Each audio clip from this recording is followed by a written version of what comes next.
Thank you, my people. I am Tutor Cletus Okoli. In today's class, we shall be discussing about SURDS. SURDS.Introduction, Lesson 1. Let us understand what SURD is all about. SURD. What is a SURD? How do we know a SURD? How do we understand what a SURD is? How do we recognize a SURD when we see one? Beautiful questions. Beautiful questions. A SURD is an irrational number. QED. Beautiful. A SURD is an irrational number. Okay? Let us understand what is irrational number and what is rational numbers. Rational numbers are those numbers you can express as a ratio of integers. In other words, they are numbers you can express as a simple fraction. E.g., if I give you 5, 5 is a rational number. Why? Because 5 is the same thing as 5 over 1. So it is now expressed as a simple fraction, meaning as a ratio of integers. It has numerator, it has denominator. But that number you cannot express as a ratio of integers is SURD. Example is square root of 2. Okay? Another example is square root of 7. Square root of 5. These numbers, we cannot express them as ratios of integers. We cannot express them as ratio of integers. Why? Let me also put it this way so that we understand what SURDs are. Whenever you cannot simplify a number to remove the square root on that number, the number is said to be a SURD. Example, look at this root 5. You give me root 5 to simplify. What will I begin to do there? Nothing. Punch it in your calculator now, it gives you very long digit of numbers, decimal numbers. Alright? So whenever we cannot be able to simplify and remove the square root in a number, that number is said to be a SURD. In other words, roots and the irrational numbers are SURDs. Roots and the irrational numbers are SURDs, but not all roots are SURDs. I can prove it by telling you that the square root of 16 is equal to 4. So square root of 16 is not a SURD because I can simplify it, remove the square root in it, and get 4. And that 4 can be expressed as 4 over 1. Therefore, it is a rational number. In conclusion, on this introduction, every SURD is an irrational number. It must be a rational number. So as I cannot be able to simplify this root 7 to put it as a ratio of integer, it is SURD. So the topic has to do with the roots of numbers. Root of numbers. Beautiful. Then we have rules of SURDs. Rules of SURDs. The first rule, if I give you the square root of PQ, it is the same thing as square root of P multiplied by square root of Q. Okay? This is multiplication law of SURDs. 2. If I give you the square root of P all over Q, it is the same thing as the square root of P all over square root of Q. Division law of SURDs.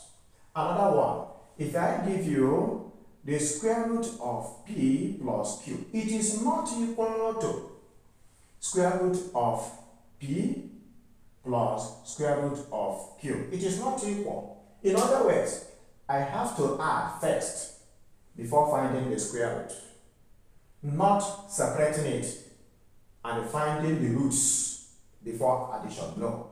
Also, the last one, if I give you the square root of P minus Q, it is also not equal to the square root of P minus square root of Q. So these are the 4 rules of SURDs. These rules will guide us in everything we will do in this topic. Each time we see any of these operations, we know what to do about them. Let's dive in. We still have what we call basic form of SURDS. What does this mean? These are terms that we need to understand about SURDS, so that when we are solving complex problems, we'll be able to understand from the introduction those terms that are very necessary for successful solution to every given question. All right, good. Now, basic form of SURD. What does it mean? A SURD is in its basic form if the irrational part cannot be further simplified. Okay? What does it mean? If I solve a question and I get to a point where I have my final answer as, say, root 11, it is in its basic form. The reason is because I cannot simplify root 11. When we are solving a question in SURD, and you get to a point that you cannot find a factor of the number that is a perfect square, we say that that number has reached its basic form. Okay? Now, if I give you something like square root of 8, there is a factor of 8. There is a factor of 8 that is a perfect square. Another keyword, what is a perfect square? Let's put it like this. A perfect square is simply any number that you can find the square root of it.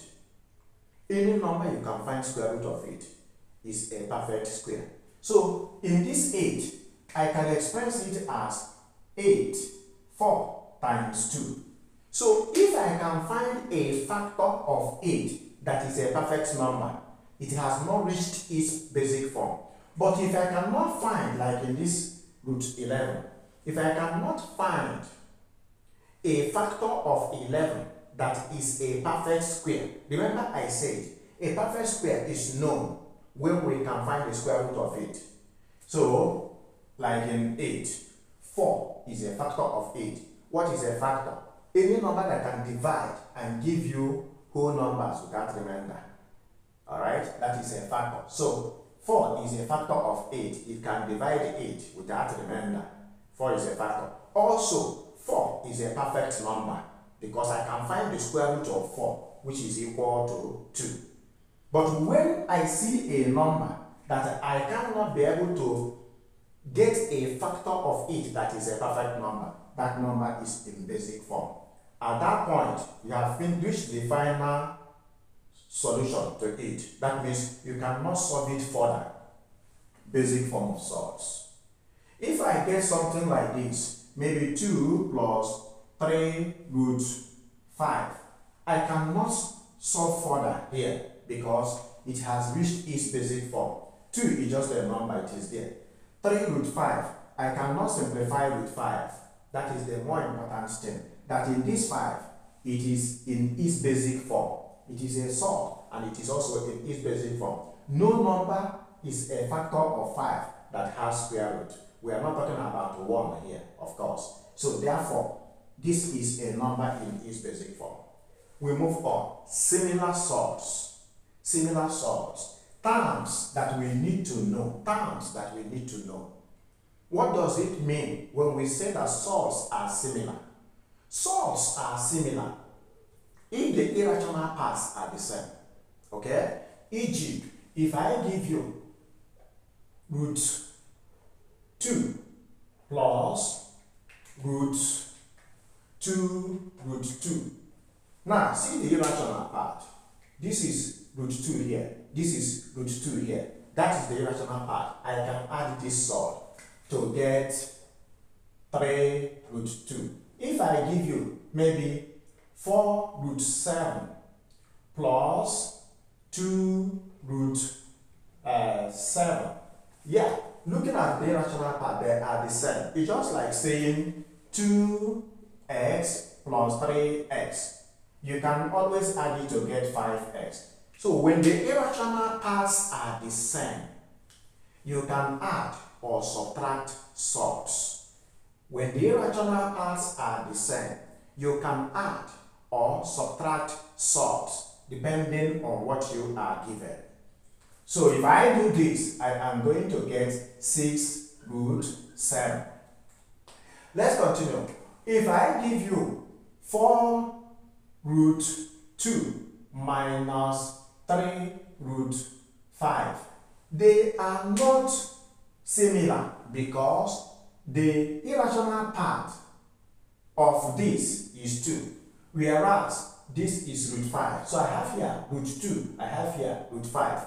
I cannot subtract it. They are not similar. Okay? They become similar when the irrational parts are the same. If I have here root 2, I can now say 4 root 2 minus 3 root 2 will now give me just root 2. That is 1 root 2, but we write it as a root 2. Alright, so this is not a similar sort. This is similar, this is similar. So similar sorts are those sorts that their irrational parts are the same. Beautiful. Sorts simplification. Let's take the first example. How do we simplify sort? Solution. Simplification of sorts. I have number 1. Square root of 45. Square root of 45. I will apply multiplication law of sorts. That is, I will go into this root 45 and begin to look for a factor that is a perfect square. Remember what I said, that a surd is in its basic form. If the irrational part, the number in the root sign, has no factor that is a perfect square, we now say it has reached its basic form. But if you look at this, the first thing I will think about is there a factor? Meaning, is there any number that can divide 45 which has a square root, which is a perfect number? And the answer is yes. That is what I will use to express 45, and write it as 9 times 5. Why? You know, 9 times 5 is 45, but 9 is a perfect number. It is a perfect square. In other words, 9, the square root of it, I can find it. So I can now express it based on what we said in rule number 1 as root 9 multiplied by root 5. And that is going to give me 3 root 5. Beautiful. Number 2, that is the final answer because it has reached its basic form where I cannot further simplify it. Number 2, I am given the square root of 98. Permit me to write 98 as 49 times 2. Okay, there could be other factors of 98, but my target is that one of the factors must be a perfect square. These are the secrets, because when we understand it from this simpler level, by the time it begins to go complex, we are going to make up to 10 videos on this. 10 videos, up to 10 lessons on this topic alone. Alright? But this one is just going to be brief. We are just taking introduction. Now, my target is to look for a factor of 98 that is a perfect square. And when I get that, I am good to go. Doing that, this will now be equal to square root of 49 multiplied by square root of 2. And this is going to give me square root of 49 is 7 and root 2. Final answer. You can now see that root 2 has reached its basic form, okay, where I cannot further simplify it. Basic form. When you reach there, you stop. That is why it is surd. A surd must be irrational. Beautiful. Number 3, I am given the square root of 200. Permit me to write it as 100 times 2. You know, 200, I can still write it as 50 times 4. But there is no square root of 50. Okay? Or rather, I can get square root of 4. But in that 50, I will still continue to simplify it because in 50, I can still get a number that is a perfect square in it. That is, 50 is 25 times 2. So, it depends on how you want to go, but the more excellent way to go here is to just use a multiple of 100, which is 100 times 2. And at the end of the day, I will have root 100 times root 2. And when I solve it, it is going to give me 10 root 2. Number 5 will soon end. Number 4, I am given square root of 72. How do we simplify that? I have square root of 72 written as 36 times 2. So this means that square root of 36 times square root of 2 is equal to 6 root 2. Beautiful answer. I hope we are getting it right. Number 5, the question has given to us square root of 150. What I want you to think about in your mind. What are the factors of 150? Whereby one of the factors must be a perfect square. Must be a number you can easily find its square root. If you look at and observe very closely what I have done, you see that when I targeted this 9 in 45, it is because I want to get the square root of 9. When I used 49 in this 98, it is because I want to easily get the square root of 49, which is 7. When I used 100 in this 200, it is because I know the square root of 100 is 10. So I cannot be going for a number that I do not know its square root. Now I can write this as, I know you have a number in your mind, I can put it as 25 times 6, because 25 times 6 is 150. Why am I going for 25? Okay, somebody may say 75 times 2. I am going for 25 because I know the square root of 25. And when I do that, it is going to give me 5 root 6. The last on simplification of SURDS. What is this trying to tell us? It is trying to apply the law of multiplication of SURDS. Multiplication law of SURDS. How to simplify simple SURDS, because it begins there.